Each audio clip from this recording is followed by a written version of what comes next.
Hello అత్తమ్మ, చెప్పండి అల్లుడు గారు. బస్సులు లేవని బుల్లెట్ మీద వస్తుంటే దారిలో వానదేవుడు నన్ను ఉతికి ఆరేస్తున్నాడు. నేనేమో వణికిపోతుంటే మీ కూతురేమో వెనకాల కూర్చుని అరెరే వాన జడివాన అనుకుంటూ రీల్స్ చేసుకుంటోంది. అయ్యో అల్లుడు గారు, ఎండాకాలం కదా, మీరు వస్తుంటే ఎండదెబ్బ తగులుతుందని నేనే వానదేవుడికి ఫోన్ చేసి మరీ కురిపించాను. మునక్కాయ అత్తమ్మ గారు, ఇప్పుడు మీ వాన వల్ల నా బనియను లుంగి అంతా తడిసిపోయి లీటర్ల కొద్దీ నీళ్లు కారుతున్నాయి.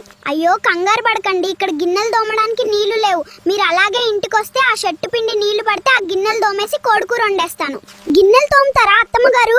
మీ కూతురేమో మేకప్ కారిపోయి దెయ్యంలా కనిపిస్తోంది. నేనేమో నీళ్ళల్లో నానిన బజ్జీలా అయిపోయాను. అసలు మీ ఊరికి దారి ఎక్కడైనా ఉందా, లేక ఈత కొట్టుకుంటూ రావాలా? అయ్యో నా బిడ్డ మేకప్ గారిపోయిందా అల్లుడు గారు? మీరు ఆ వానల్లో కొట్టుకుపోయినా పర్లేదు, నా సుకుమారి కూతురికి ఒక్క చినుకు తగలొద్దు. వెంటనే మీ షర్ట్ ఇప్పేసి నా బిడ్డకు గొడుగులా పట్టుకోండి. కూతురు మేకప్ మీద ఉన్న ప్రేమలో కనీసం పావలా వంతు కూడా ఈ అల్లుడి ప్రాణం మీద లేదు.